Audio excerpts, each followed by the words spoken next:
1945년 8월 일제가 패망한 그달, 일본을 출발해 부산으로 향하던 배 한 척이 있었습니다. 강제 동원 노동자를 비롯해 조선인 수천 명을 태운 귀국 1호선 우키시마호입니다. 하지만 이들은 고향 땅을 밟지 못합니다. 의문의 폭발로 배가 침몰했기 때문인데요. 이후 행방을 찾을 수 없었던 우키시마호 희생자들이 집단으로 묻힌 장소가 78년 만에 처음 확인됐습니다. 윤진 기자의 단독 보도입니다. 일본 교토 북쪽의 항구 도시 마이즈루. 1945년 8월 24일 해방을 맞아 귀국길에 오른 한국인 수천 명을 태운 우키시마호가 침몰한 곳입니다. 이 사고로 숨진 한국인은 일본 정부가 524명으로 발표했지만 생존자들 증언을 종합하면 5천에서 8천 명에 이를 거로 추정됩니다. 엄청난 참사였는데도 당시 외부에 전혀 알려지지 않았습니다. 驚いてね、怖かった言うて駆け込んできましたよね、教室へ。市民には何も知らされなかった。 그로부터 78년, 유족들에게 놀라운 소식이 전해졌습니다. 마이즈루 주민들로 구성된 추도회에서 희생자들의 집단 매장지로 추정되는 곳을 찾은 겁니다. 海軍が作業してるのをやっぱり地元の人が見ておられるんですわ。だいぶ時間経ってからですけど、そうだな昔この辺りで埋めてたないうことで。 해상자위대 영내, 해안가 공원, 초등학교 앞 공터 등 3곳으로 해군이 엄청난 양의 유해를 묻었다.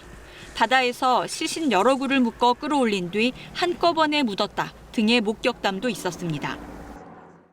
당시 떠내려온 시신 수백 구를 모아 해변에서 한 번에 화장했다는 기록도 있습니다. 이렇게 상당수의 유해는 소실됐을 거로 추정됩니다. 일부 유해는 어민들에게 발견돼 지역 사찰에 안치됐습니다. 돌아가신 분 유해, 머리 4개만은 여기 들어있다는 거예요.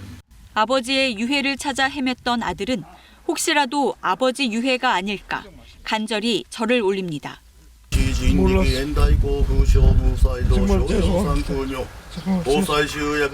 내가 3살 때 아버지가 여기 오셨거든요. 지금 아버지는 산소도 없는 그런. 이곳은 그동안 찾는 이도 없었습니다. 僕が住職になったのは今から11年前なんですけど、ありません。その箱がもうこの年月の間に壊れてしまって、皆さん他に預かっているお骨とも一緒にしちゃったんです。 유해가 더 훼손되기 전에 정밀 발굴 조사와 유전자 검사가 시급해 보입니다. 유족들은 유해라도 고국 땅에 돌아올 수 있도록 이제라도 정부가 나서줄 것을 바라고 있습니다. KBS 뉴스 윤진입니다. 우키시마호가 침몰한 마이즈루는 당시 일본인들이 해외 식민지에서 돌아오는 관문이기도 했습니다.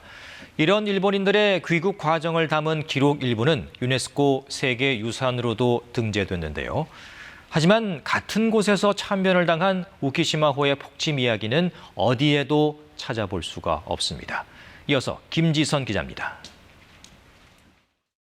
마이즈루 앞바다가 내려다 보이는 언덕. 전쟁으로 희생된 일본인들을 기리는 공원이 조성돼 있습니다. 공원 한편에는 일본인 귀국 과정의 기록을 전시한 기념관이 있습니다. 일본인들을 실어 나른 배는 모형을 만들었고 시베리아 등에서 일본인들이 겪었던 고난을 재현해 놓기도 했습니다. 일부 기록은 희소성과 중요성을 인정받아 유네스코 세계 기억유산으로 지정되기도 했습니다.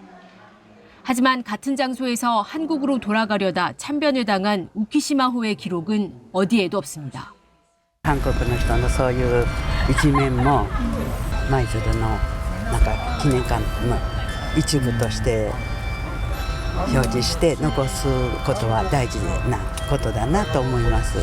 비극의 기록은 주민들 사이 입에서 입으로 전해졌습니다. 巨人は丸をこう引き上げた時の中にこう遺骨があるんですけども、その時のこの玉露ですね。引き上げてすぐにここへざーっといっぱい並べてあったねと私の親父は言っておりましたけどね. 수천 명이 목숨을 잃었는데도 변변한 추모 장소조차 없는 현실에 일부 주민들이 나섰습니다. 십시일반 기금을 모았고 침몰 장소가 바라다 보이는 산자락에 추도비도 직접 만들었습니다. 厳しい労働環境に置かれた人たちが今から帰ろうとしたときに帰れなくてこの場で亡くなったこと、これはやはり絶対に私たち引き上げの港の我々は胸に刻む必要がある。 유족회와 추모사업회 측은 마이즈루 기념관 못지않은 우키시마 역사 기념관을 세워 평화 교육의 장으로 삼자고 제안하고 있습니다. KBS 뉴스 김지선입니다.